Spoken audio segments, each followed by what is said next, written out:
This is going to be one of those videos that we're going to look back at maybe years down the line and be like, oh, that's our first video. It looks like junk. Because it is junk. It's junk to start with. There's like the worst lighting possible. Yes. Yes. No fancy equipment. No. We have our We got these microphones. They're pretty neat. Yeah, now that we're fancy with. Yeah. A little microphone right there. No wind, so. But anyways, what are we doing? Why are we making this video? Because we want to document our journey to homesteading. And what are we doing now? Well, we have officially put the house up on the market. And we have chickens. We have chickens, but we're in a city, a suburban city. Mm-hmm. So we have neighbors all around. We're on a corner lot. It's a nice neighborhood. About a half acre. About a half acre. We've been here for 9 years. Mm-hmm. We've grown, our gardens over the years have gotten progressively larger. This is the first year that we did not plant a garden. We were up against the 7th year, so we're going to give it a rest anyways, but the Lord has led us to put the house on the market at the same time so that we can pursue finding land, and that property is going to be our homestead, our mini farm, in our future. Yes. Yeah, so we put the house on the market 2 weeks ago. The goal is to sell it and to use what we make off of the house to purchase free and clear the homestead. Yeah, the whole idea is to be debt free. Debt free, yeah. And then once we are debt free, to be self-sustaining off of the land that we've been blessed with through our crops, the animals, and what other type of farming that we do off of that. Right, and homecrafting, and whatever jobs that we're still going to have to carry on at the time until production picks up on the farm, because it's not going to be an overnight thing. Yes. Yeah. So what's led us here? Why are we taking this journey? Are you asking me? Well, we're taking this journey because we want to be, like you said, self-sustaining. We want to rely less on the stuff from the grocery store. Now, I know that we're not going to be 100% away from that, but the majority of it I would like to be at. I just want to walk out my back door or front door or side door and get my groceries. Yeah, so I mean, we've had large gardens. We've already overcome the learning curve when it comes to growing seeds from starting a greenhouse and putting them in the ground. We tried to do as much of that as we could, and not to even have to buy them from the stores, because your plants like Bonnie's plants and stuff, they're just garbage. And they're way too expensive anyways. And it's very difficult in our area to find organically grown and even started vegetables. So we did that, and we're very successful with it. It has its challenges to organic gardening, as most of you know.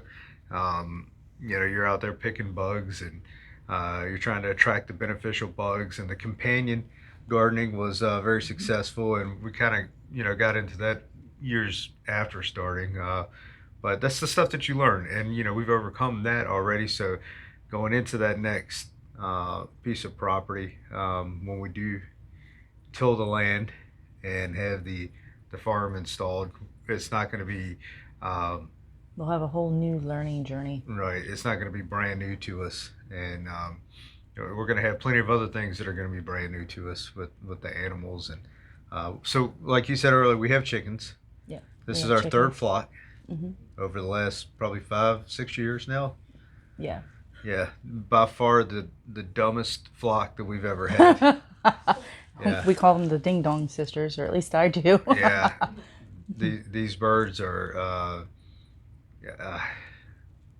they're unique. Yeah. They don't roost.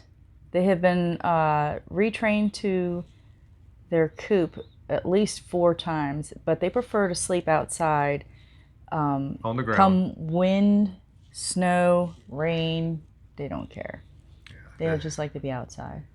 But yeah, so but I'm ready for more.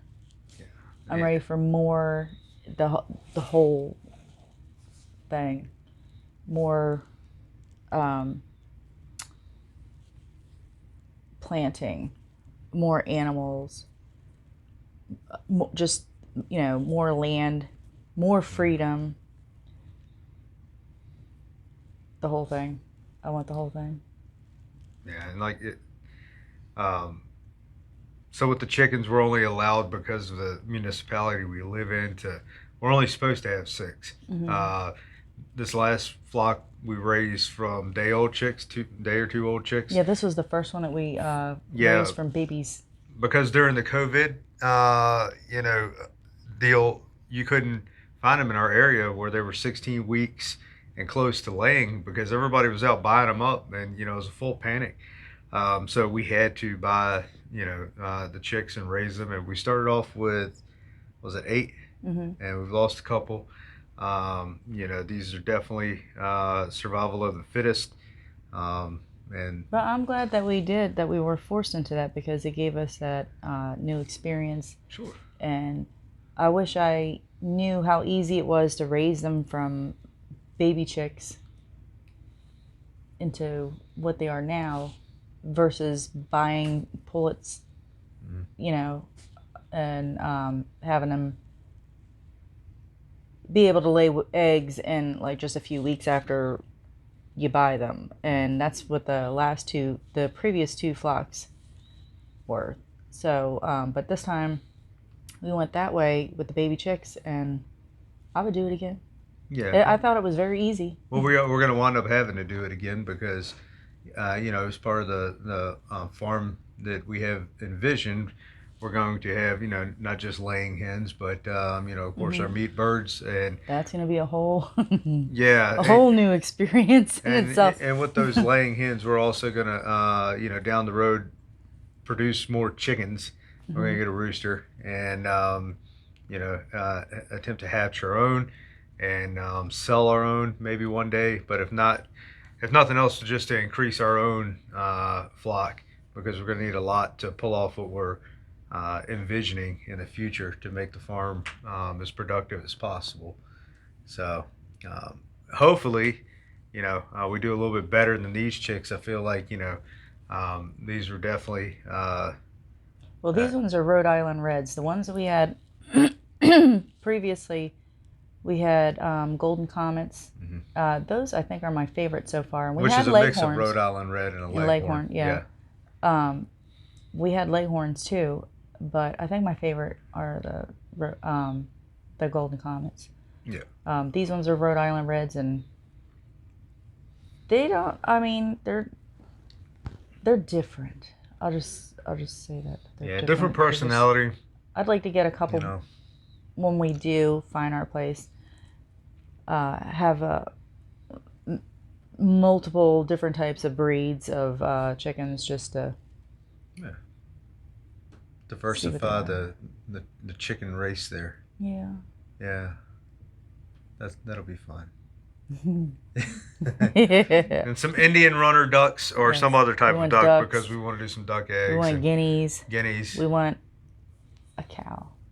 Yeah, that's going to be down the road because that's going to take some building up to get. And then, of course, to make sure that we have the proper land because we do want to have the cow grass fed. Hmm. So we got to make sure that the land is set up. And if it's not, we have to get it to that point.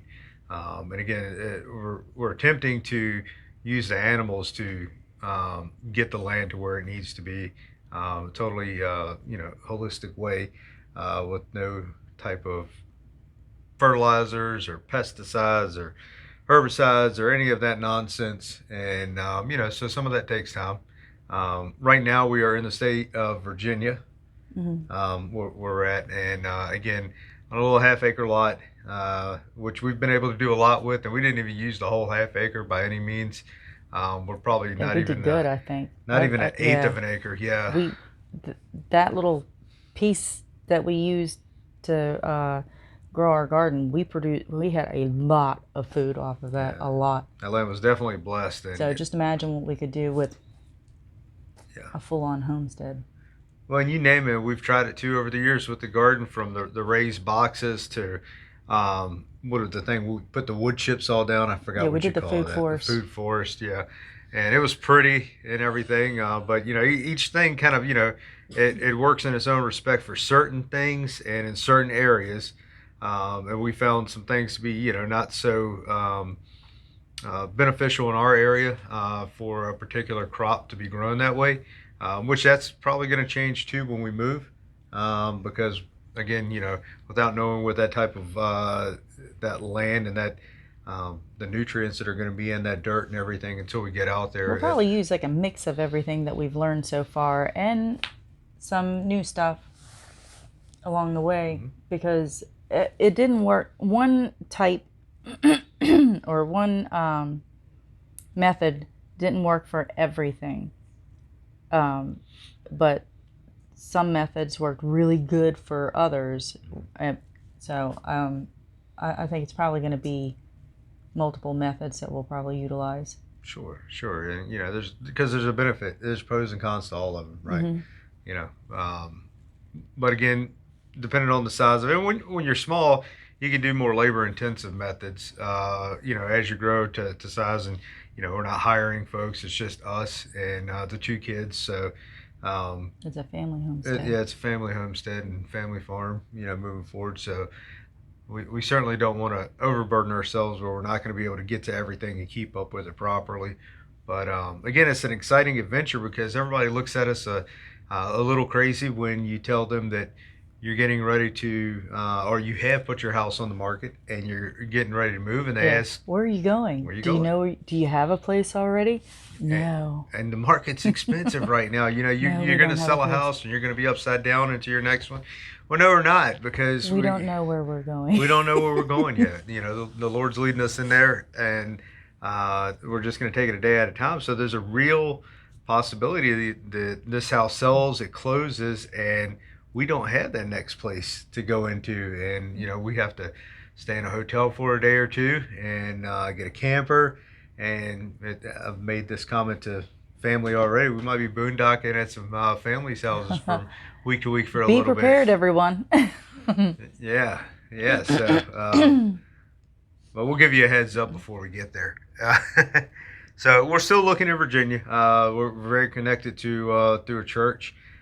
So we'd like to stay within about an hour driving distance, if it's going to be possible. Right now, there's really not much on the market that we've seen, at least advertised. So we're going to get out and start doing a little seeking for some for sale by owner property, and Mm-hmm. try to start making some connections with maybe some private land that nobody's advertising, but they'd be willing to sell. And Yeah, I know a lot of people, when they ask us, they probably think that we're going backwards with everything because selling everything, I mean, well, just about almost everything, or the house. It's not a bad house. It's a really nice house.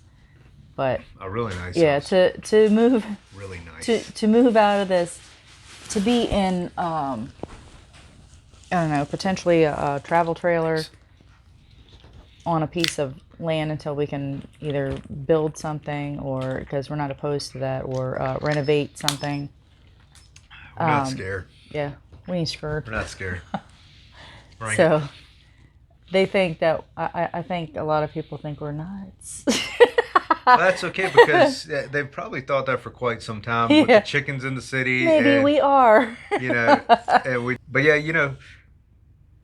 it's the right time for us.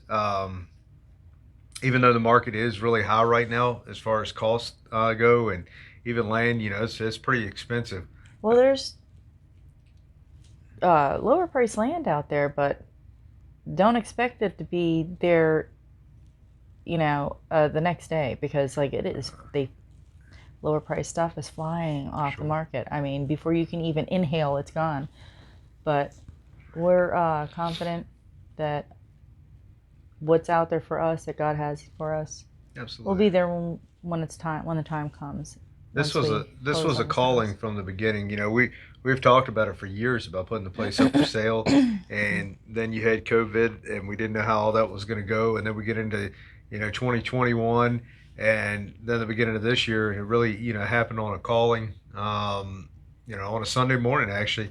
Uh, I was on my way back home. It was from a meetup that I had with a friend of mine, and the Lord just said, "Hey, it's time to sell the house." And I said, "Okay." And there was no praying about it from then on. It was okay. We're going to list this place, and um, it took us still probably about 2 weeks after that to, get it to the point where we're like, okay, let's put it on the market. Yeah. And because there was some things, we wanted to still get done around here. Just button up. Just yeah, it's been on the market for about 2 weeks, and And we're ready. we're ready. Yeah, we're ready. ready because you're thinking even if we had an offer come tomorrow, it's still going to be a month before it closes and everything. So we still have some time between now and then, and um, you know it's going to be there. And even if it's not, even if it's still 4 months from now, which I wouldn't hope that it would be, but our faith is that whatever that time frame that the Lord is leading us to that right piece of property, that it's not going to only be a blessing for us and for us to share with you in this journey for whoever else may be thinking about doing this, but to the families and the people who are going to be blessed from the animals and the products and what we do and what we purpose that land for. And that's what I'm most excited about is not just the freedom from you know supply chain woes on the grocery shelf and everything else, and we homeschool the kids, so that's not a challenge. So Yeah. wherever we go, we're not worried about the school systems. So that's nice, and that's not something new to us either. So there's no learning curve there. We're just hoping to find some place that's going to be close enough that we can still continue to go to our church. Yeah. To attend church. Mentally, we're already there. We are already homesteaders. We're already farmers. We're already seed planters, and we have been for years. We're just We're not fancy. we're not fancy. No, we're it's the saying, you grow where you're planted, and we have, and now we're being transplanted, and whatever that's going to be, we're going to grow, and I think it's going to be Be transplanted. we're going to be transplanted. Did you like that? Yes. That was the only thing I That had was written good. down for this whole That was thing. good. Yeah. I don't have anything else now. I saved it all for that one moment.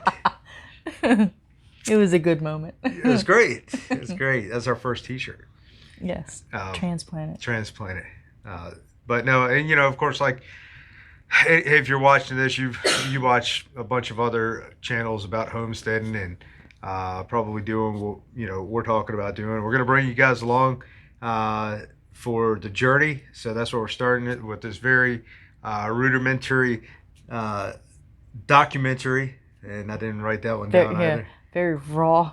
Yeah. This is literally off of a phone camera, and not even the rear facing one, but the front facing one. So it's all good. It's can great. see us, right? It's about the journey. It's not about the fancy lighting, and we got fancy with these microphones, but it's just us sitting on a love seat. yeah. So don't expect a lot of editing either, because neither one of us are real great with that. Maybe down the line. Who wants to teach me? We're not very patient either when it comes to that stuff.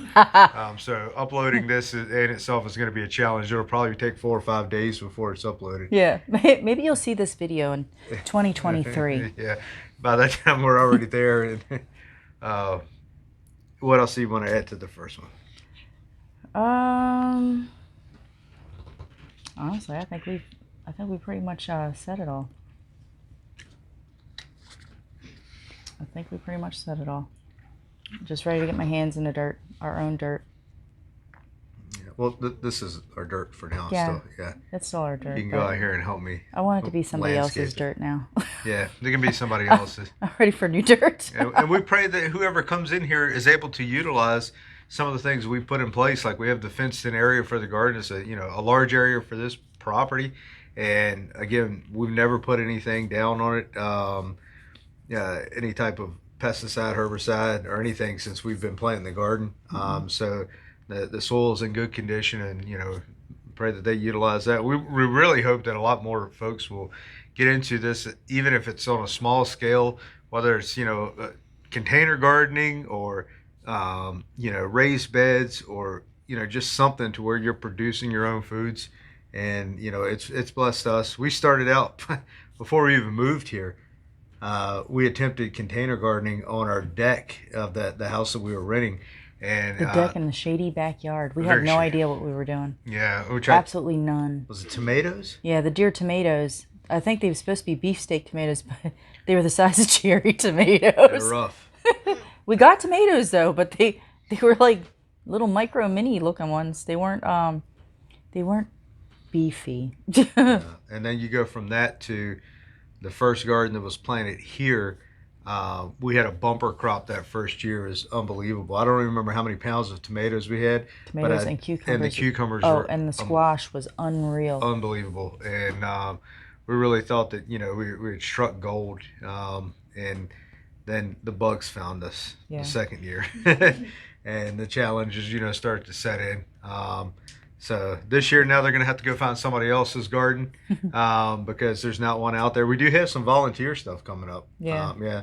Oh, the oregano and sage have come back. I haven't done nothing. Oh, and the cilantro. All my herbs, they've come back all by themselves in huge, like massive.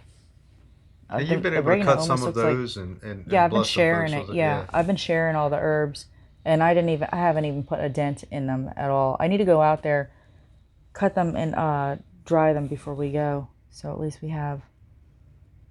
I'm not wasting them. No.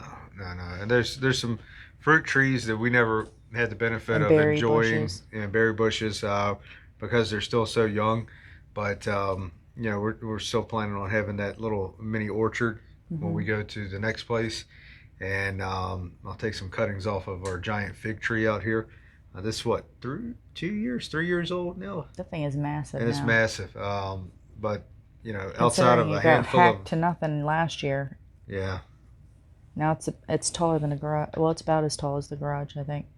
But outside of a handful of ripe figs that were to any size, it really hasn't produced much because they would, grow and, die off. But we have to look at that too because I think there's something to like that 3 year mark that, they produce. But they're turkey figs, and they were taken off of a cutting off of my grandmother's property, and it was the only one that survived because I took multiple cuttings. So that was uh, a learning experience as well. But so we've learned a lot on this little piece, and we're going to take what we've learned and apply it to the big piece. Once we get there of property, and Lord willing, expand on that over the years. And we are very excited. It is very nerve wracking, so don't think that we're sitting here just completely puffed up with confidence that hey, this is going to be easy. Yeah, I think the scariest part is not knowing after we sell the house, not knowing where we're going Yeah. or how long it's going to take before we find a place or what we're going to be living in until then. It'll. And But we it's talked going to be about fun. this. It's going to be a journey. Yeah. It's going to be a journey. Well, we talked about it too, and it's always you get that nervous laughter talking about it when it's okay. The day that we go to close on the house, we're gonna be sleeping on air mattresses in the house for that night, and then go the next day and take whatever's left in the U-Haul to storage, and I'll go down to sign the papers and collect the check. And then we're homeless at that point. Literally. Literally. Yeah. So that'll be good times. Sounds like fun. But there's plenty of hotels and options and stuff. And like I said, in all seriousness, there's going to be probably a few days until we get that camper, or if we already know and we found that piece of property, we're going to run down there and make a cash offer on it as soon as possible, and try to get that going. But welcome. I don't even know what the name of this channel is yet because we're just going to continue on with the Dragonfly Homestead. for now, And when we get to that next place, we're gonna change the name of it. We'll, you know, That's up in the air. If you have any, you know what? Maybe we should do like a. Everybody can put in the comments a suggestion for a new name. so the three of I you think that are that would be fun. watching, Yeah. write it down, and I'm gonna be one of them. So we'll see what you guys have to say. But I'm done. I'm out of material. Yep, I think that's good. I think we're just gonna wrap this up until we have something to show you next time. And hopefully we didn't just make this 27-minute video and the audio didn't work the whole time. Because that's how it would be. I terrible. just subtitled it. Yeah, voiceover. All right, guys. See you on the next one. Toodles.